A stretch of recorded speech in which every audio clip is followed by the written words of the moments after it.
Hey guys, it's Toby and we're going to be building a gaming PC for £1,000. Let's go!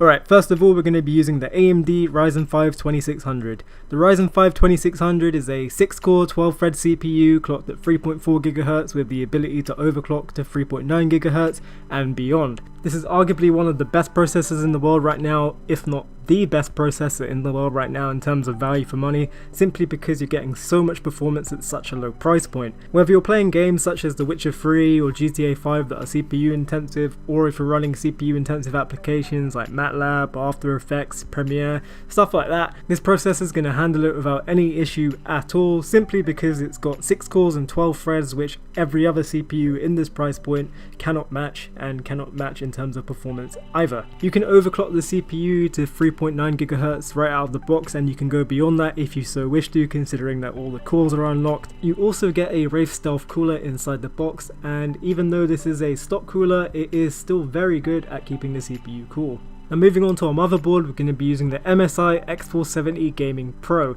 The X470 Gaming Pro is an ATX motherboard and is one of the best motherboards that MSI has to offer. Therefore, this motherboard has everything you'll expect, such as support for overclocking our processor, USB 3.1 support on both the front panel and the back panel, support for 7.1 surround sound HD audio, up to 6 SATA 3.0 ports in addition to 2 M.2 slots for our SSD, Gigabit Ethernet, PCI Express 3.0 for our graphics cards. It even has support for RGB elements, including some lighting on the board itself, which is really subtle. In addition to this, it also has support for up to 4 sticks of DDR4 RAM, and coming onto the RAM, we're going to be using 16GB of Corsair Vengeance LPX. This is great value RAM considering it's clocked at 3000 MHz and that it's also 2 sticks of 8, considering how Ryzen processors work. You're going to get about 5 FPS or so more performance than say if you're using 1 stick of 16.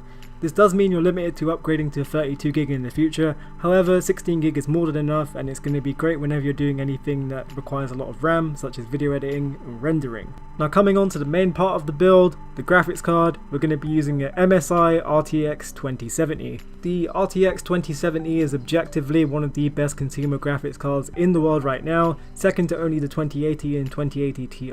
So what this means is that you're going to get the best possible performance when you're gaming, not only at 1080p but also at 1440p and beyond. So all the usual suspects such as League of Legends, Dota 2, Fortnite, Rocket League, Overwatch, CSGO, PUBG, all of these games, this graphics card is going to be capable of playing them at 1080p maxed out, 1440p maxed out at above 60 FPS without a problem at all. When considering recently released AAA games such as Sekiro, Shadows Die Twice or Rage 2, this graphics card is still very capable of playing both of those and any other AAA games at max settings, at the highest possible frame rate, 60 plus, 144 even and beyond, at 1080p, at 1440p and even at 4K.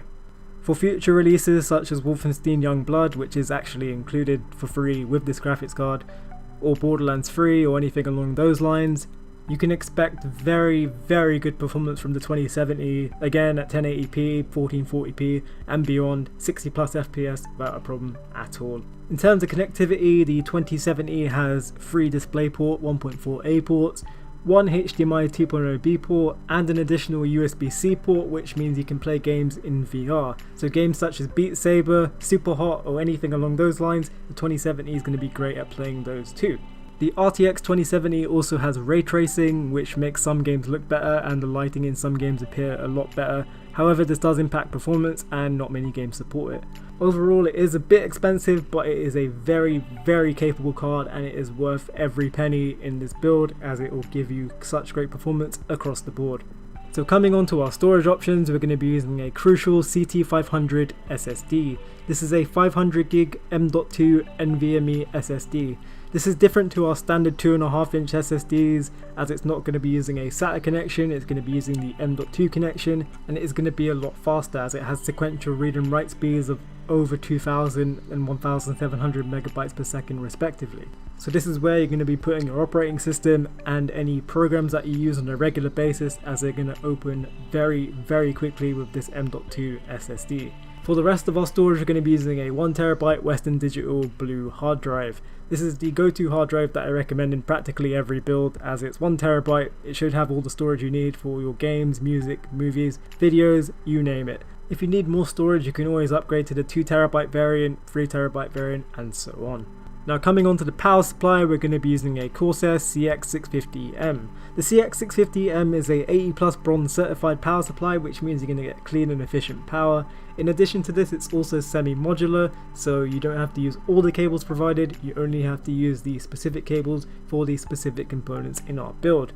At 650 watt, that is more than enough for our build, so any overclocking we do, turbo boosting, and running the graphics card at its maximum potential is going to be fine, as we won't have any power issues. And finally, coming onto the case, we're going to be using a Corsair Carbide 275R. The 275R is an ATX case, which means there's more than enough space for our motherboard and our components. There is also a shroud that covers the power supply, which will be great for our cable management. In addition to this, there are also two 120mm fans, one for intake, one for exhaust in the case, and there is space to include even more, and the radiator if you so choose to. The case itself also has an acrylic window, which would be great as our components have RGB elements on them. The motherboard and the graphics card will look nice through the window. Now cases are kind of subjective, so I always tend to include alternative options in the build guide, which you can find linked in the description below. And yeah, that's it guys, thanks for watching. Leave us a like if you like this video, leave us some feedback or any questions you have in the comments. If you're considering buying any of these components, please use our link, so it does help us out quite a bit and it does help the channel grow. Also check out our Twitch page, our Discord, and all of our other social links in the description below. Don't forget to subscribe, and we'll catch you next time.